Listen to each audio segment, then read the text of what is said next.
환영합니다. 제 앞에는 원플러스 15R가 있고 오늘은 이 휴대폰에서 화면을 녹화하는 방법을 보여드리겠습니다.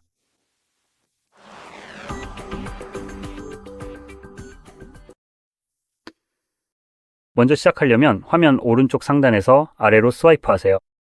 이렇게요. 그러면 토글 메뉴가 내려오고 이 안 어딘가에 화면은 녹화 토글이 있을 것입니다. 여러 페이지가 있으니 이 메뉴를 옆으로 넘길 수 있습니다.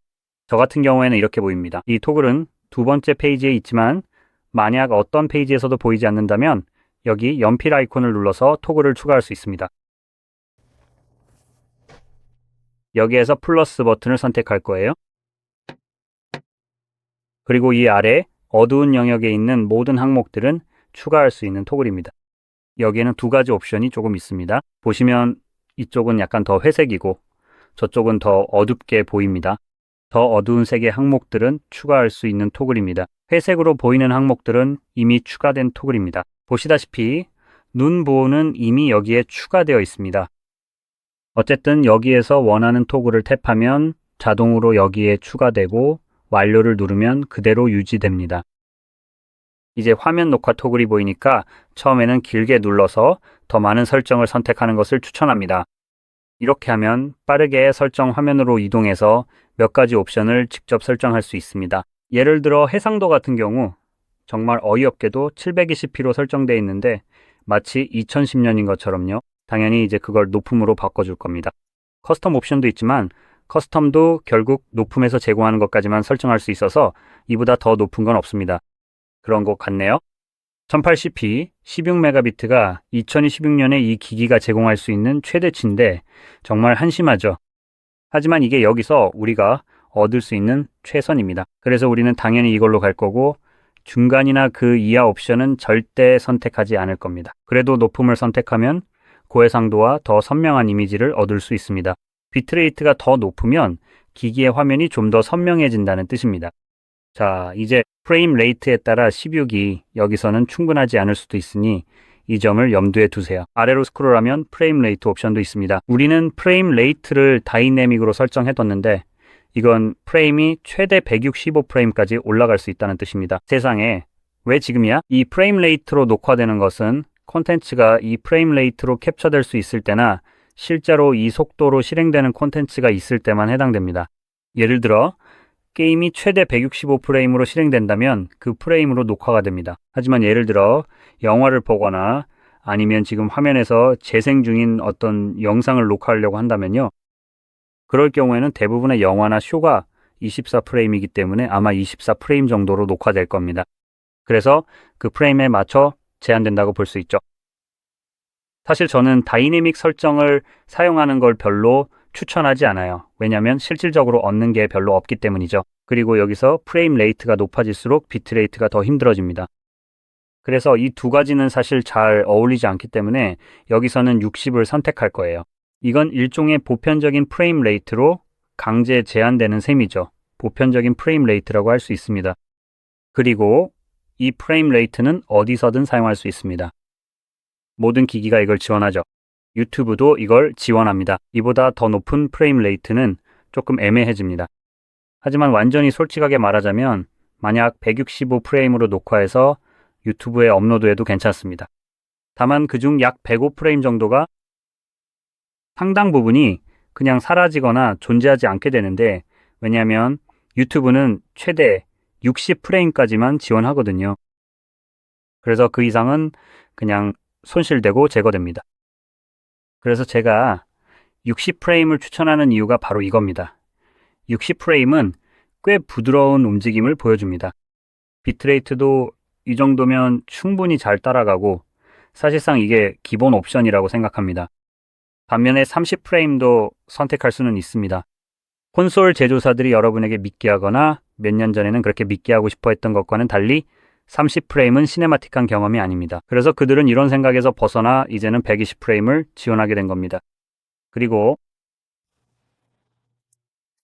네, 어쨌든 여기에서 옵션들을 볼 수 있습니다. 비디오 커팅 포맷이 있는지 한번 볼게요. 이건 그대로 둘 거고 여기에는 더 이상 특별한 게 없습니다. 그래서 이 두 가지 옵션이 가장 중요하니 이 창을 닫겠습니다. 이 두 가지도 중요하지만 토글을 찾아서 탭하고 앱 사용 중에만을 선택한 다음 시작하세요. 이렇게 하면 녹화를 시작할 때마다 이 두 가지 옵션이 항상 나타납니다. 그래서 어떤 종류의 오디오가 녹음될지 선택할 수 있습니다. 그리고 시스템 사운드와 마이크가 있습니다. 여기서 둘 다 또는 하나만 선택해서 녹음을 시작할 수 있습니다. 여기서 한 가지 팁을 더 드리고 싶어요. 만약 둘 다 녹음할 계획이라면 이럴 때는 헤드폰을 사용하는 것을 강력히 추천합니다. 왜냐하면 보통 시스템 사운드를 녹음할 때 발생하는 일이 있기 때문입니다. 시스템 사운드는 실제로 내부적으로 녹음되기 때문에 직접 들을 필요는 없지만 그래도 녹음이 됩니다. 그래서 먼저 사운드가 한번 녹음되고 같은 소리가 스피커를 통해 나오면 마이크가 그 소리를 두 번째로 다시 녹음하게 됩니다. 그래서 하나의 소리가 두 번 녹음되어 일종의 에코 효과가 생기게 됩니다. 그리고 당연히 그런 현상은 원하지 않으실 거예요. 저는 시스템 사운드만 선택하고 녹음 시작을 클릭할 거예요. 그러면 자동으로 녹음이 시작되는 것을 볼 수 있습니다. 그래서 지금 제가 여는 모든 것이 녹음될 거예요. 그래서 그냥 이렇게 쭉 진행해 볼게요. 여기서 그냥 아무거나 해보는 중입니다. 이제 또 여러분이 아마도 겪게 될 다른 점도 보여드리고 싶어요. 잠깐만 뭔가를 빠르게 확인해 볼게요. 와이파이에 연결되어 있네요. 좋아요. 이제 우리가 사용할 수 있는 애플리케이션은 도대체 어디 있지? 여기 넷플릭스가 있네요. 이게 하나입니다. 의외로 여기 스포티파이가 보이지 않네요. 보통은 미리 설치되어 있었을 텐데요. 제가 뭔가를 못 보고 있는지 잠깐만 확인해 볼게요. 아니요. 제가 못 본 건 아니네요. 좋아요. 그럼 넷플릭스만 사용할게요. 참고로 저는 넷플릭스를 직접 설치하지 않았어요. 이건 기기에 기본으로 탑재되어 있고 저는 넷플릭스 계정조차 가지고 있지 않습니다. 좋아요. 지금 인터넷 연결이 안 되어 있네요. 그럼 한 가지를 더 해보죠. 이 오버레이가 있다면 예를 들어 이걸 클릭해서 여기서 일시 정지할 수 있습니다. 그래서 저는 일시 정지할게요. 이제 제가 할 일은 와이파이로 들어가서 네트워크에 연결하는 겁니다. 지금 일시 정지했으니까 비밀번호를 입력할 때 화면을 볼 수 있어요.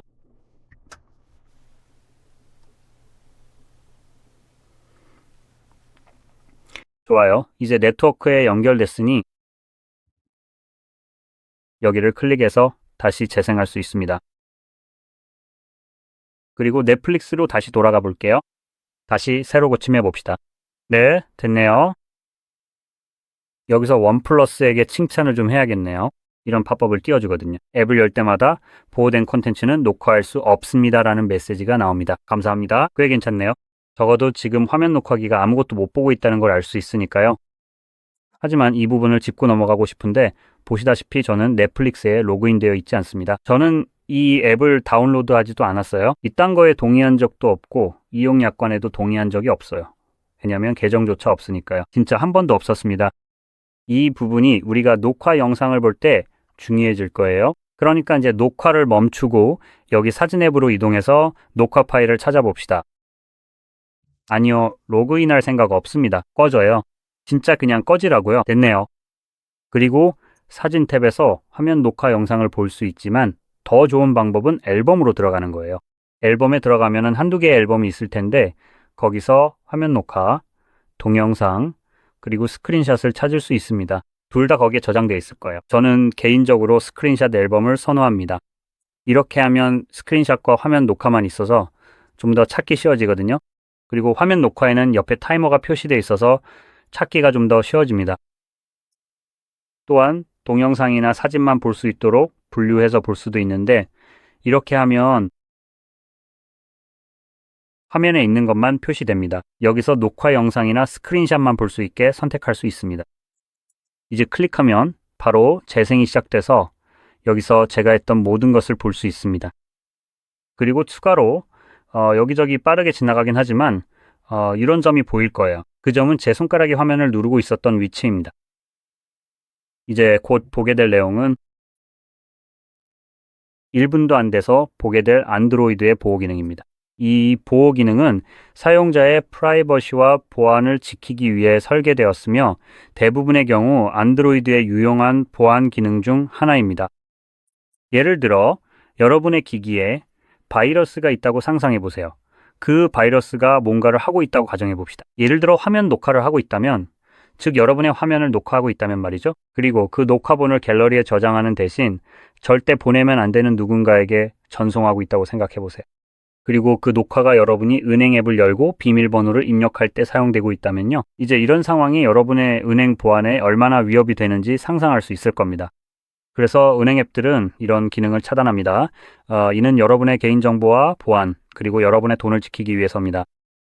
반면에 여기서 여러분이 곧 보게 될 것은 넷플릭스를 소유한 기업의 개인정보 보호와 보안을 위해 이루어지는 일입니다. 이렇게 하는 이유는 그 사람이 또 다른 에스턴 마틴이나 페라리를 살 수 있도록 하기 위해서죠.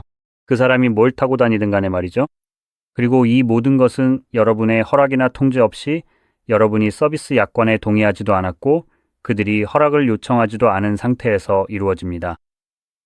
이런 소름 끼치는 사람들은 분명 에프스타인 아일랜드에도 다녀왔을 것 같네요. 여기서도 허락을 구하지 않고 그냥 자기들 마음대로 하고 있으니까요. 그리고 저는 개인적으로 이런 상황이 정말 완전히 엉망이라고 생각합니다. 여러분의 기기가 어떤 기업 쓰레기에 의해 통제되고 있다는 점에서요. 그들은 기본적으로 자기네 애플리케이션을 여러분의 기기에 미리 설치해두고 그 애플리케이션을 여러분이 어떻게 사용할 수 있는지까지 정해버립니다. 저는 이런 것에 대해 허락을 구하지도 않았고 동의하지도 않았다면 그냥 꺼지라고 말하고 싶습니다. 그리고 지금 보여드릴 내용이 바로 그 이유입니다. 참고로 여기서 잠깐 짚고 넘어가자면 제가 언급하지 않았던 부분인데 여기서 넷플릭스를 열면 보이는 건 그냥 검은 화면뿐입니다.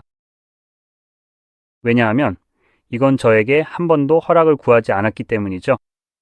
자, 이제 예를 들어 브라우저 같은 곳으로 들어가서 여기서 설정을 진행해 보겠습니다. 좋아요. 이제 여기서 우리는 P로 이동할 겁니다. P 스트림, 어미 앱으로 이동하는 거죠. 이렇게요. 뿅.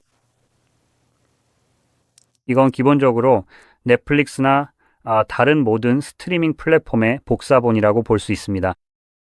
비밀은 이게 완전히 무료라는 점이죠. 그래서 여기서 어떤 종류의 영상이든 열 수 있습니다. 기본 설정을 사용해서 선택할 거예요. 기본 설정을 사용하세요. 사실 플러그인을 다운로드하면 저장소를 찾는데 더 좋은 결과를 얻을 수도 있습니다. 보셨다시피 저는 여러 개를 시도했지만 실제로 성공하지는 못했어요. 이 부분은 건너뛸게요. 이거 없앨 수 있을까요? 자, 됐네요.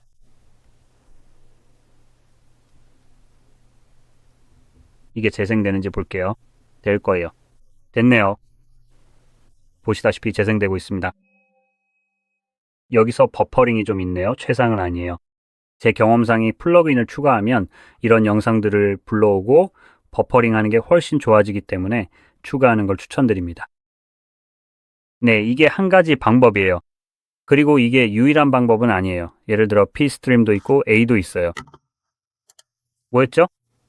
이슬, 멈이나 워썰 같은 것도 있는데 원하는 대로 여기 추가하실 수 있어요. 잠깐만 확인해 볼게요. 네, 이게 또 다른 방법이에요. 기본적으로 같은 방식이지만 이건 약간 특이한 점이 있어요. 예를 들어 클릭하면 그렇죠. 그래서 리디렉션 될 수도 있지만 작동 방식은 똑같아요. 훌륭한 대안 드리고 무료입니다. 그리고 뭔지 아세요? 이걸 사용하면서 화면 녹화도 할 수 있어요. 이게 또 하나의 장점이죠. 그리고 예를 들어 스포티파이 같은 경우도 마찬가지인데 스포티파이도 똑같은 짓을 하거든요. 만약 녹화하고 싶다면 완전히 자유롭게 할 수 있어야 합니다. 그리고 저는 스포티파이처럼 처음부터 불법 복제로 시작한 애플리케이션이 이제 와서 이런 찌질한 짓을 하는 게 정말 멍청하다고 생각해요. 어떤 웹사이트가 그들의 미디어를 긁어서 기본적으로 저장소나 음악 아카이브를 만들었다는 사실에 대해 말이죠. 이제 그들을 고소하려고 하고 있어요. 정말 한심하네요. 울고불고 징징대지 좀 마세요. 이 멍청이들아. 당신들은 자신들이 긁어오는 건 괜찮다고 생각했지만 다른 사람들이 하면 안 된다고 하네요. 그래서 대신 쓸 수 있는 걸 추천드리자면 유튜브에서 짜증나는 광고도 없애주는 리벤시드를 검색해보세요. 찾으셨다면 거기서 설치할 수 있습니다. 예를 들어 유튜브 같은 것들이요. 음악 버전이나 심지어 스포티파이 버전도 설치할 수 있습니다. 그리고 이런 것들은 음악 쪽에서는 약간 불안정하게 작동하긴 해요. 완벽하진 않습니다. 하지만 예를 들어 유튜브 버전은 정말 엄청나게 잘 작동해서 꼭 사용해 보시길 추천드립니다. 그리고 예를 들어 그냥 일반 유튜브도 구독 없이 백그라운드에서 재생할 수 있어서 정말 환상적이에요. 그래서 꼭 한번 확인해 보시길 강력히 추천합니다. 아무것도 결제하지 않고도 여러분의 정신 건강과 미디어 경험을 크게 개선해 줄 거예요. 그래서 원하지도 않았던 그런 모든 엔세티피케이션을 없앨 수 있습니다. 이 영상이 도움이 되셨다면 좋아요와 구독 꼭 눌러주시고 정말로 이 영상이 도움이 되었길 바랍니다.